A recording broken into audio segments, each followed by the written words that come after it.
Вы знаете, уважаемые господа, я вам хочу сказать, что вы говорите страшные вещи вообще-то. Того, что вы говорите, мне становится страшно.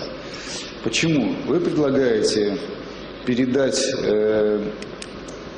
власть фактически в руки населения. Но вы знаете, очень много тысячелетий эта проблема была ключевой в общественных дискуссиях.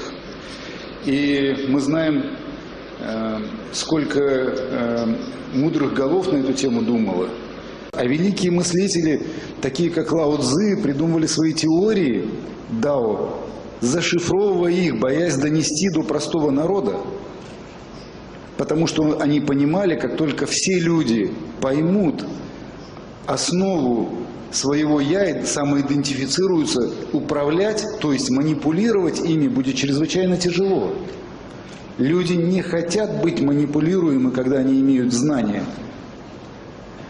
В иудейской культуре Каббала, которая давала науку жизни, она 3000 лет была секретным учением, потому что люди понимали, что такое снять пелену с глаз миллионов людей и сделать их самодостаточными. Как управлять ими.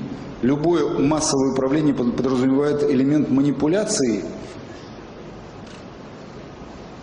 Как жить, как управлять таким обществом, где все имеют равный доступ к информации, все имеют возможность судить напрямую, получать непрепарированную информацию через обученных правительствами аналитиков, политологов и огромные машины, которые спущены на голову, средства массовой информации, которые как бы независимы, а на самом деле мы понимаем, что все средства массовой информации все равно заняты построением, сохранением страт.